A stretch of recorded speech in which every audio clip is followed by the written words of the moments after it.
My name is Brian Fonts. Born in Massachusetts, the youngest of 3 kids.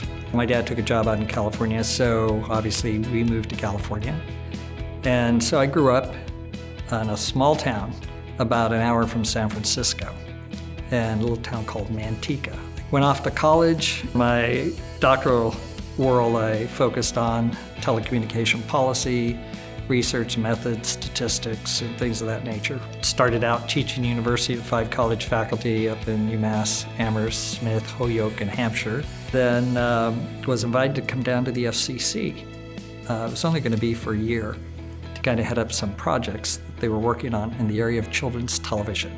I was asked to stay on at the FCC and did. I was in the Office of Plans and Policy. Congress created this task force to look at alternative funding for public broadcasting. And Jim Quello, who was a commissioner at that time, was asked to chair it. And Jim and I worked together for a couple of years. Jim asked me to join his staff. So I worked with Jim for a long time. He was serving as interim chairman and served as chief of staff during his tenure in that role.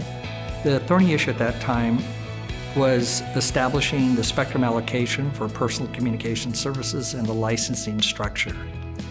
So we created a task force. We had weekly meetings with this task force and moving. There were several commission items that had to be resolved before we could actually do the allocation and proposal for licensing. So we did all of that, and we did it in record time. At the FCC, I had, early on in my career there, I had an opportunity to participate in some of the international delegations. By participating in international delegations, it's trying to create what we've created domestically in an international arena.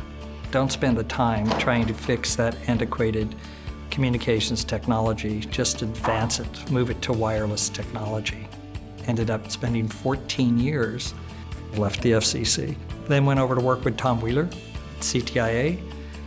Little did he or I know that I would be called upon to serve as head of the U.S. delegation, the ITU negotiating spectrum treaties. In the early 90s, I also had the experience of working in South Africa during the transition from de Klerk to Mandela. I was brought there to review a proposal that was drafted that really created kind of a mini FCC.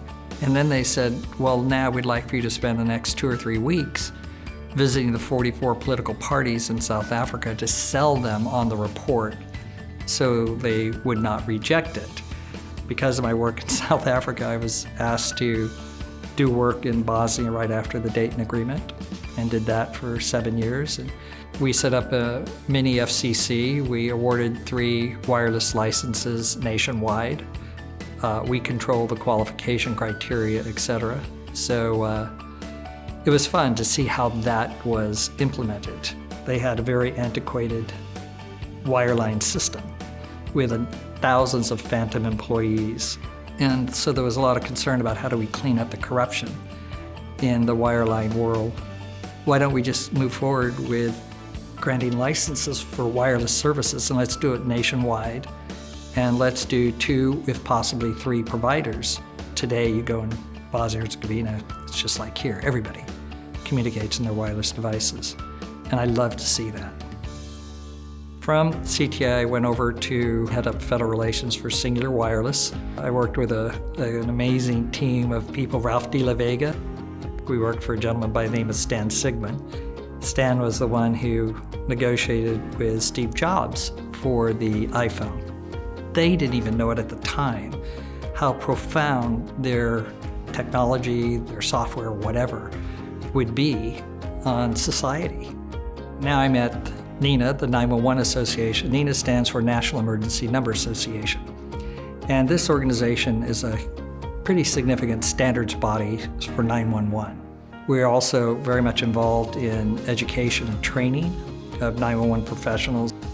In the public safety 911 world, it's still pretty much voice-centric communications. When we can communicate with video, voice, data, going into a 911 center, that will enable the responders to respond with more information. So as I've been on my campaign to move 911 into the 21st century, the challenge is moving that technology from your handset to the 911 center and to make sure they're trained to deal with the new technology and the information flowing in. The marriage of wireless technology and just the individual safety and security, as well as the community safety and security, is such a beautiful fit. If you had every person in the Hall of Fame identify one decision that impacted the industry, and you put that all together in a tapestry, you would see the picture of the wireless industry from its birth to where it is today.